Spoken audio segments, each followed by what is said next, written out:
안녕하세요. 따라하며 배우는 퓨전 360 강의를 맡게 된 남진혁입니다. 모두 반갑습니다. 이번 시간에는 3D 모델링에 대한 기초 이론, 퓨전 360을 설치하는 방법, 기본적인 2D 스케칭 실습 부분을 배워보도록 하겠습니다. 네, 퓨전 360은 3D 모델링 소프트웨어로서 3차원으로 그림을 그릴 수 있는 프로그램입니다. 저와 함께 하나하나 따라하면서 재밌는 시간을 갖도록 하겠습니다. 자, 시작하겠습니다. 잘 따라오세요. 우선 제 소개를 하자면 저는 이전에 메이커스페이스에서 시제품 제작 교육을 진행했었고 현재는 코딩 교육 팀장직 그리고 제조 기술을 업으로 삼아 일하고 있습니다. 자, 그럼 3D 모델링이란 무엇인가부터 얘기해 보도록 하겠습니다. 자, 쉽게 말씀드리면은 설계하는 프로그램이라고 생각하면 될 것 같습니다. 예전에는 우리가 종이에 설계를 그려서 작업을 해 나갔었죠. 네, 그러나 이제는 우리가 컴퓨터로 설계를 하며 그림을 그려 나갈 수가 있습니다. 컴퓨터로 설계를 하고 그 데이터를 가공기기에 넣어 물건을 만들어 내갈 수가 있죠. 3D 모델링은 기존에는 디자인, 기계 등의 각 전공 분야에서 많이 사용을 했는데요. 그 전문가들이 쓰는 프로그램을 이제는 어느 누구나 여러분들이 사용을 해볼 수가 있습니다. 그 이유로는 대중용 3D 프린터가 나왔기 때문입니다. 3D 프린터를 쉽게 접하게 되면서 개인이 직접 만들 수 있는 환경이 구축됐습니다. 그리고 3D 모델링 소프트웨어도 시간이 지날수록 점점 쉽게 발전을 하면서 이제는 비전공자인 여러분들도 조금만 배우면 금방 익힐 수가 있습니다. 우리가 3D 프린터를 활용하여 제품을 만든다고 가정했을 때 가장 앞부분에 해당하는 것이 3D 모델링입니다. 당연히 이 앞에 머릿속으로 여러분들이 생각을 해야 하고요. 직접 통그림도 그려는 봐야겠죠. 그 다음으로 3D 모델링으로 3차원 데이터를 만들고 그 데이터를 3D 프린터에 보내 직접 출력할 수가 있습니다. 아, 선생님, 3D 모델링을 배우고 3D 프린터도 배워야 하는 것인가요? 라고 물어본다면은 네, 맞습니다. 둘 다 배워야 합니다. 다만 3D 모델링을 여러분이 잘 익힌다면 3D 프린터를 사용하는 것은 우리가 칼, 가위를 사용하듯이 어렵지 않게 배울 수 있으니 걱정 안 해도 됩니다. 걱정하지 마세요. 둘 다 너무 재밌는 교육이니까 금방 익힐 수 있을 겁니다. 자, 우선 3D 모델링은 크게 두 가지로 나눌 수가 있습니다. 메쉬와 넙스라는 것인데요. 간단히 설명하자면 메쉬는 삼각형으로 데이터를 형성하여 그림을 그려나가는 방식이고 넙스는 점, 선, 면을 통해 데이터를 형성하는 방식입니다. 어떤 분야, 어떤 소프트웨어냐에 따라 방식이 나뉠 수가 있는데 서로 장단점이 있습니다. 요즘에는 넙스 형태가 조금 더 많이 쓰인다고 하니까 참고해 주세요. 3D 모델링 툴은 굉장히 많습니다. 우리가 문서 작성하는 툴이 많이 있듯이 지금 화면에 보이는 툴은 정말 몇 개만 제가 가져온 것인데요. 각각 어떤 특징이 있는지 한번 보도록 하겠습니다. 우선 3D Max라는 소프트웨어는 게임 툴 쪽에서 많이 쓰인다고 합니다. 뭔가 약간 그런 느낌이 나죠. 마야도 마찬가지로 애니메이션, 게임 쪽 디자인으로 많이 사용된다고 하네요. 스케치업은 건축 디자인 하는 분이 많이 쓰는 툴이라고 합니다. 라이노는 제품 디자인 쪽에서 많이 사용을 하는 툴인데요. 기능이 뭔가 굉장히 많아 보이네요. 네. 그리고 솔리드웍스는 기계공학 쪽에서 많이 사용하는 툴입니다. 제가 학생 때는 이 툴을 사용해서 많은 그림을 그려 나갔습니다. 카티아 또한 마찬가지로 기계공학 쪽에서 많이 사용하는 툴인데 다만 지금까지 봤던 프로그램들의 가격이 굉장히 비싸긴 하죠. 그리고 요즘은 구독 서비스를 통해 한 달에 5만 원에서 몇십만 원까지 받긴 하지만 부담이 되는 것은 마찬가지입니다. 그래서 우리는 무료로 사용할 수 있는 3D 모델링 툴을 사용하고자 합니다. 띵커캐드, 퓨전 360, 블렌더 세 가지를 우선 추천드리는데요. 띵커캐드는 정말 쉽게 배워볼 수 있는 3D 모델링 툴입니다. 혹시 오늘 저와 함께 따라하기가 조금 어렵다고 느껴지는 분들은 팅커캐드를 한번 연습해봐도 좋을 것 같습니다. 자, 우리가 배울 툴은 바로 퓨전 360 툴입니다. 퓨전 360은 초보자부터 전문가까지 쓸 수 있는 툴로 다양한 분야에서 사용할 수가 있는 툴입니다.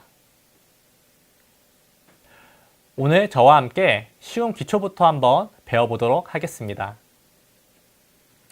자, 우선 설치 사양으로는 3D 모델링 치고 낮은 사양을 요구하고 있습니다. 여러분들이 32비트가 아닌 64비트에서만 구동이 되는 이 점만 참고해 주시면 될 것 같습니다. 자, 그리고 이번에 한번 설치를 해보도록 하겠습니다.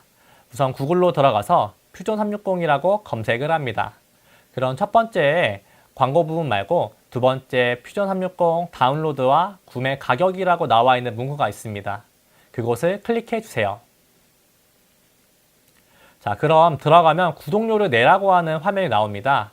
우리는 구독료 없이 1년을 무료로 사용할 수 있는 설치를 하고자 하니 위쪽에 무료 체험판을 클릭해 주세요. 네, 그럼 위와 같은 화면이 나오게 됩니다. 여기에서 스크롤을 내려 퓨전 360을 찾아주세요. 조금만 내려가면 이렇게 퓨전 360이 나오게 됩니다. 그 부분을 클릭해 주세요. 자, 그럼 총 3가지의 유형을 선택할 수가 있습니다. 1년 무료인 일반인 버전, 그리고 30일 무료인 기업 버전, 마지막으로 교육자들을 위한 3년 무료 버전이 있었는데요. 얼마 전에 3년 무료 교육에서 1년 무료 교육으로 바뀐 점이 조금 아쉽긴 하네요. 네, 그 부분 확인해 주시면 좋을 것 같습니다. 그래서 우리는 개인 버전으로 가입을 해서 해보도록 하겠습니다. 학생인 분들은 학생으로 가입하셔도 무방합니다. 자, 일반 버전을 클릭하고 스크롤 좀 내려오면 Activate Fusion 360 for Personal User라는 부분이 나와 있습니다. 그 부분에서 Get Start라고 하는 나온 부분을 클릭해 주세요. 그럼 이제 계정을 만들라고 나옵니다. 조금 귀찮을 수 있지만 같이 계정을 빠르게 만들어 보겠습니다. Create 어카운트를 클릭해 주세요. 네, 그럼 화면에 여러분들의 이름, 그리고 아이디로 사용할 수 있는 이메일, 그리고 비밀번호를 입력할 수 있는 란이 나옵니다. 그 란에 모두 기입을 한 후에 Create 어카운트를 클릭해 주세요. 네, 그러면 여러분 메일 계정으로 확인 메일이 오게 되니까요. 그 부분을 한번 확인해 보겠습니다. 네, 이렇게 오토데스크라는 이름으로 메일이 한번 오는데요. 들어가 주세요. 그 후 이메일 확인을 눌러 주시면 됩니다. 그러면 여러분들이 회원가입했던 사이트에서 이렇게 화면이 나올 수 있는데요. 네, 이 부분에서 확인을 눌러주면 됩니다. 그 후 다시 사이트로 들어가서 계정 로그인을 하게 되면 기존 Get Started에서 다운로드할 수 있는 부분이 활성화가 됩니다. 그 부분을 클릭해주면 됩니다. 그럼 위와 같이 화면이 나오고 왼쪽 하단에 퓨전 360 설치 파일이 다운로드 되게 됩니다. 모두 다운받고 실행을 해주세요. 네, 그럼 설치 창이 나오게 되고요. 100% 설치를 완료해주면 됩니다. 그 후 여러분 계정으로 로그인을 해주세요. 로그인이 완료되면 이제 모델링 할 수 있는 화면이 나옵니다. 자, 그럼 화면 구성에 있는 부분을 알려드리도록 하겠습니다. 우선 왼쪽 메뉴에 파일을 열고 저장할 수 있는 부분이 있습니다. 그리고 그 아래는 툴바라고 해서 모델링을 할 수 있는 바가 있습니다. 그리고 또 그 아래는 모델링 데이터를 파일로 볼 수 있는 브라우저라는 부분이 있고 그 아래 모델링 작업했던 것들을 순서대로 기록해주는 히스토리 바가 있습니다. 그리고 화면 전환 및 환경에 대해 설정해 줄 수 있는 내비게이터와 그 왼쪽 위에 뷰박스라고 하는 부분도 있으니까 참고해 주세요. 마지막으로 전체적으로 설정 및 계정 로그인 그리고 로그아웃 시 가능한 세팅 부분까지로 나눌 수가 있습니다. 자, 우선 세팅에서 설정을 하나 바꿔보도록 하겠습니다. 우측 상단에 여러분 이름으로 적혀있는 부분을 클릭하면 Preference라고 하는 항목이 있습니다. 그 부분을 클릭해 주세요. 첫 화면에서 여러분의 마우스 조작을 설정할 수 있는 부분이 있습니다. 혹시 퓨전 360 외에 다른 툴을 쓰는 분들은 마우스 조작법을 바꿔도 됩니다. 처음 사용하는 분들은 퓨전 360으로 그대로 놓아주세요. 그리고 리버스 줌 다이렉션이란 부분에 체크박스에 체크가 안 되어 있습니다. 이 부분을 체크를 해주시면 됩니다. 그리고 OK를 눌러주세요. 자, 마지막으로 툴바에 대한 설명으로 넘어가도록 하겠습니다. 좌측에 솔리드라고 하는 부분이 있죠. 우리가 모델링을 그리겠다는 툴이고요. 클릭하게 되면 다른 툴로도 넘어갈 수가 있습니다. 다만 우리는 이번 시간에 솔리드에 대한 기초만 배울 계획이므로 안 누르셔도 됩니다. 자, 그 옆을 보면은 툴별로 구간이 나뉩니다. 크리에이트, 3차원으로 입체를 그릴 수 있는 툴이고요. 그리고 모디파이, 3차원 입체를 수정할 수 있는 툴입니다. 그리고 그 외에는 다양한 기능들이 있으니까 참고해 주세요.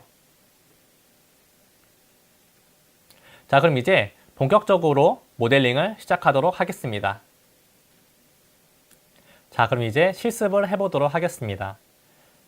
자, 왼쪽 상단을 보게 되면은 크리에이트 스케치라고 해서 2D로 그림을 그릴 수 있는 툴이 있습니다. 이 부분을 클릭하게 되면은 가운데 부분에 3개의 면과 축이 생기게 됩니다. 우리가 보통은 바닥면에서 그림을 그리니까요. 우리 여기 바닥면 쪽을 클릭해 보도록 하겠습니다. 자, 클릭하게 되면은 우리가 2D로 차원이 바뀌게 되면서 그림을 그릴 수 있게 되는데요. 자, 왼쪽 상단을 보게 되면은 우리 라인이라고 하는 그림 그리는 부분이 있고 그 옆에 렉탱귤러, 서클 등등 다양한 기능이 있는데요. 그 아래쪽에 크리에이트라고 하는 화살표 부분이 있습니다. 자, 클릭하게 되면 다양한 기능들이 있죠. 우선 우리가 처음이니까 한번 라인이라고 하는 부분을 클릭해서 그림을 그려 보겠습니다. 자, 클릭하게 되면은 마우스 포인트에 라인이라고 그림을 그릴 수 있는 모양이 나오게 되고요. 그리고 우리가 화면에 가까이 다가가게 되면 네모나게 스냅이 걸리는 것을 볼 수 있습니다. 여러분이 원하는 곳에 클릭을 한번 해볼게요. 클릭하게 되면은 이렇게 원하는 만큼 그림이 나오게 됩니다. 우리가 한번 수직으로 그림을 그려서 네모를 한번 그려보도록 하겠습니다. 자, 왼쪽 위 상단과 우리가 아래쪽 네모를 그릴 때 일직선인지 알 수가 없잖아요. 그때는 마우스 커서를 왼쪽 상단에 점을 한번 갖다 대고 나서 내려오게 되면은 점선이 나오면서 보조를 해줍니다. 이 선에 맞게끔 클릭을 해주게 되면은 이쁜 네모를 만들 수가 있습니다. 자, 마우스 포인트를 보게 되면은 라인을 그릴 수 있는 기능이 있는데요. 이 상태에서는 마우스를 클릭하게 되면 계속 라인을 그릴 수밖에 없습니다.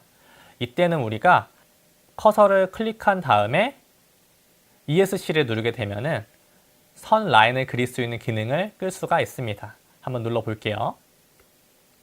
보시게 되면은 라인을 그렸던 기능을 끌 수가 있습니다.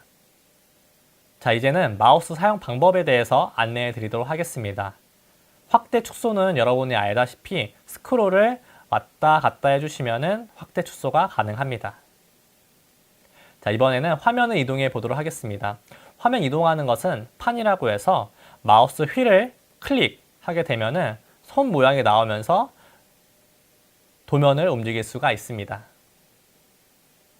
자, 혹시나 마우스 휠이 잘 안 되는 분들은 가운데 아래쪽에 내비게이터라고 해서 줌, 그리고 옆에 보시면 판이라고 해서 총 2가지의 기능이 있으니까요. 이 부분을 클릭해서 마우스로도 사용할 수가 있습니다. 자, 우리가 이번에는 렉탱귤러 네모를 몇 번 더 그려보도록 하겠습니다. 자, 좌측 상단에 보시게 되면은 크리에이트 클릭하고 렉탱귤러라고 하는 부분에 총 3가지의 네모가 있습니다. 그 중에 첫 번째 투포인트 렉탱귤러를 클릭해 주세요.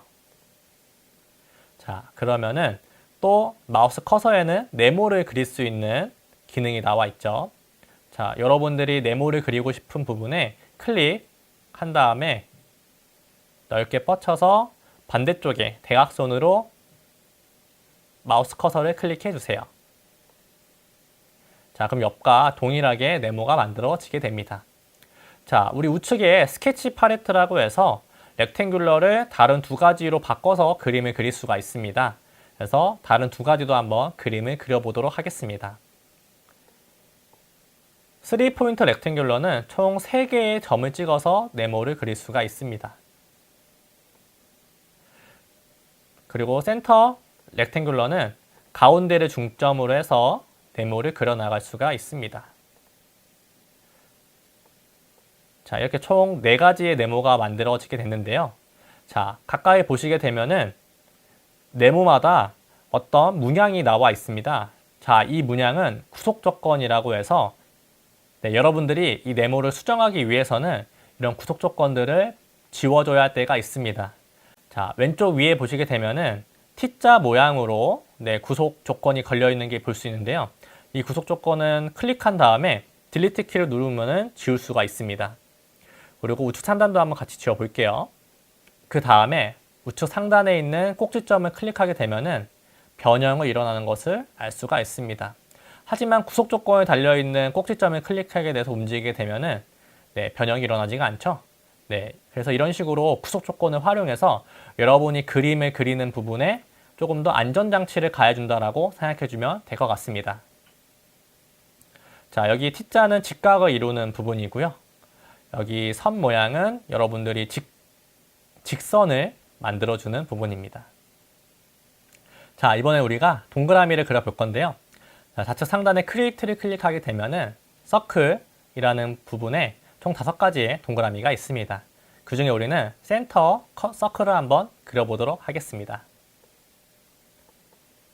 자, 클릭한 후에 여러분들이 원하는 곳에 그림을 그려주세요. 그리고 이번에도 우측을 보게 되면은 스케치 팔레트라고 해서 다른 원을 그릴 수가 있는 창이 있습니다. 투포인트 서클 같은 경우에는 2가지의 점을 클릭해서 동그라미를 그릴 수가 있고요. 3포인트는 총 3번을 클릭해서 원을 그릴 수가 있습니다. 마지막으로 탄젠트 서클은 여러분들이 네모를 그린 다음에 이 선을 클릭하게 되면은 이런 식으로 원을 맞춰서 그릴 수가 있습니다.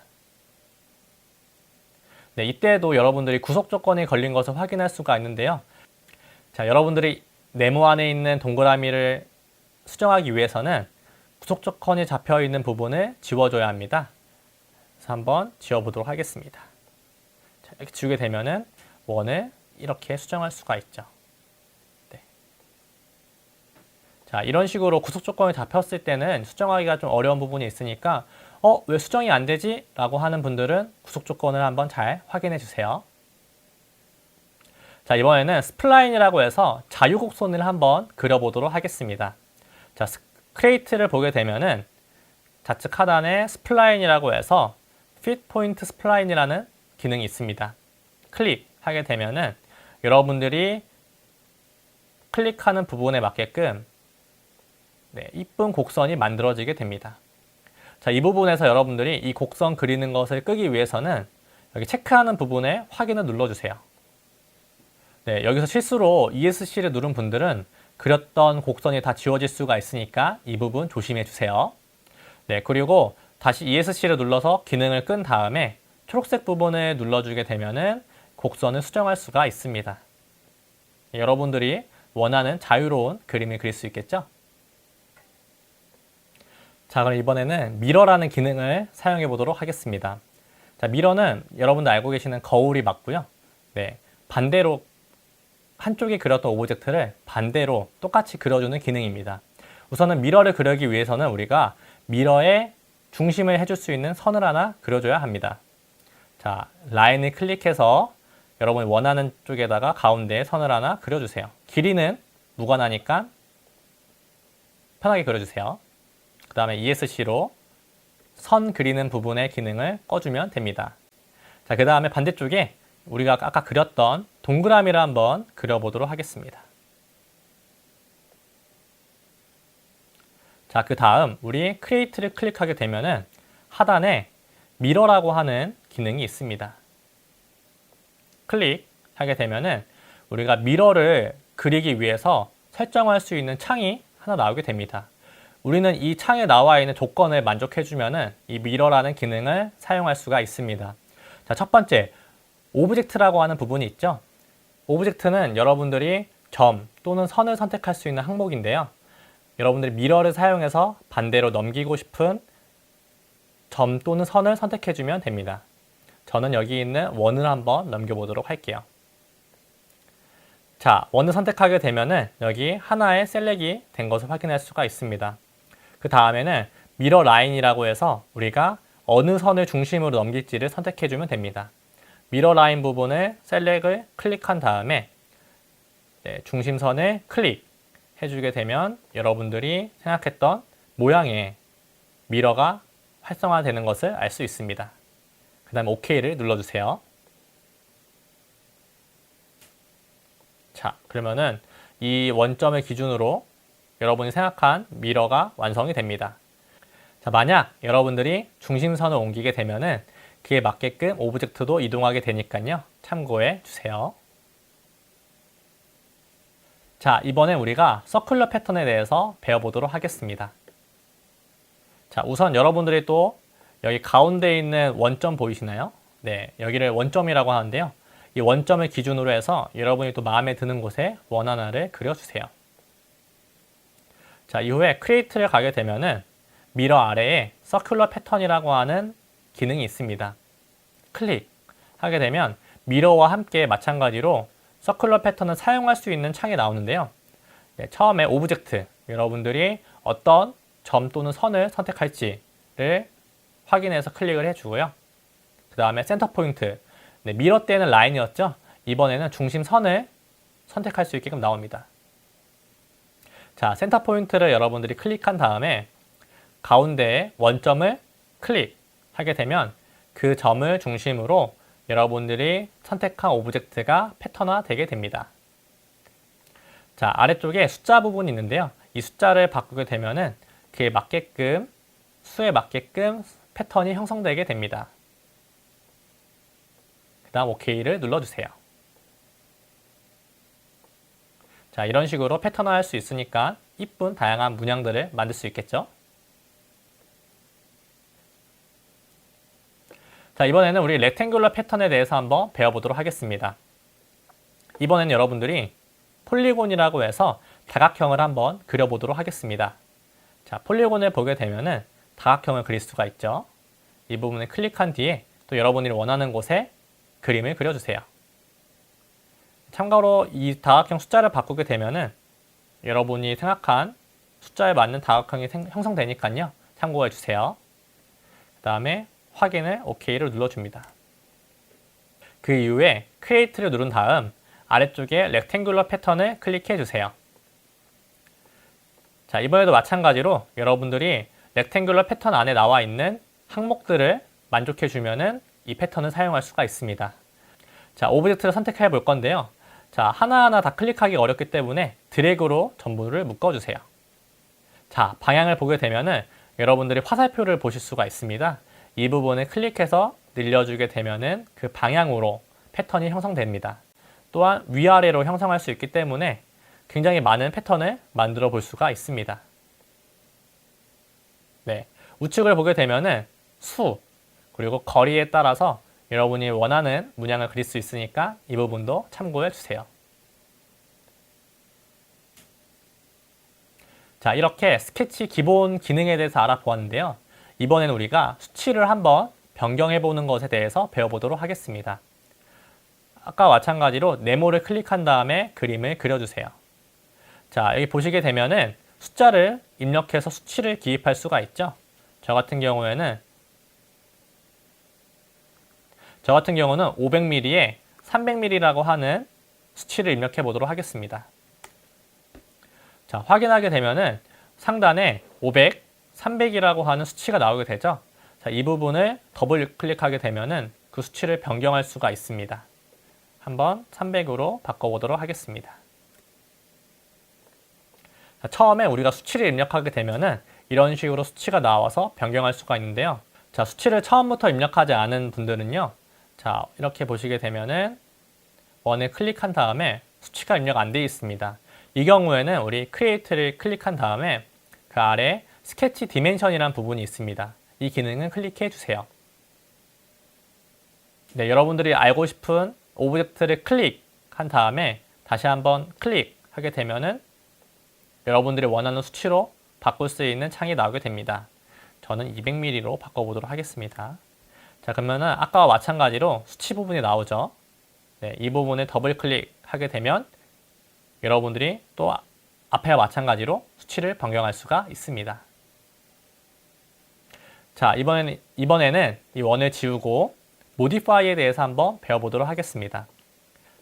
자, 모디파이는 우리 수정을 해주는 기능입니다. 자, 모디파이를 클릭하게 되면은 첫 번째 필렛이라고 하는 기능이 있습니다. 필렛을 한번 클릭해 볼게요. 자, 필렛 같은 경우에는 이렇게 각진 모서리 부분을 다듬어주는 기능이라고 생각해 주면 될 것 같습니다. 자, 마우스를 꼭지점 위에 올려놓게 되면은 이런 식으로 빨간색으로 필렛 기능을 임시로 보여줍니다. 한번 클릭해 보겠습니다. 자, 보시게 되면은 여러분들 화살표로 이 필렛 부분을 더 넣을 수가 있고요. 아니면은 수치를 변경해서도 필렛 수치를 넣을 수가 있습니다. 자, 다른 꼭지점도 다 필렛을 주기 위해서는 꼭지점을 클릭, 클릭, 클릭 해주면 됩니다. 자, 다만 우측 하단에 세모 표시로 주의 표시가 나왔는데요. 그 부분은 여러분들이 구속했던 부분이 수정이 되면서 오류가 있다는 것을 알려주는 부분이니까요. 참고만 해주세요. 자, 트림 기능에 대해서 알려드리도록 하겠습니다. 자, 모디파이를 클릭하게 되면은 트림이라고 해서 가위라고 하는 부분이 있죠. 이 가위를 클릭해 주세요. 그 다음 여러분들이 지우고 싶은 선을 클릭해 주면 됩니다. 그러면 여러분들이 경계 지워졌던 부분이 지워질 수가 있죠. 자, 트림과 딜리트 키의 차이는 트림 같은 경우에는 경계와 경계 되어 있는 선을 지울 수가 있고요. 딜리트는 선 하나를 전부 다 지워준다고 생각해 주면 될 것 같습니다. 자, 이번에는 업셋이라는 기능에 대해서 알려드리도록 하겠습니다. 자, 크리에이트로 넘어간 다음에 우선 슬롯 그리고 3포인트 슬롯을 클릭해 주세요. 여러분들이 원하는 곳에 선을 그려주면은 이런 형태의 모양이 나오게 됩니다.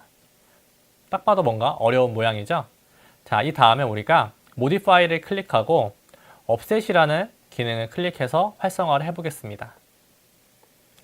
자, 스케치 커브는 여러분들이 더 넓히고 싶은 또는 더 줄이고 싶은 오브젝트를 선택해주면 됩니다. 네, 저는 그림과 같이 한번 선택한 다음에 OK를 눌러 보겠습니다. 자, 그럼 우리가 쿠키트처럼 똑같은 조금 더 큰 선이 완성되는 것을 볼 수가 있습니다.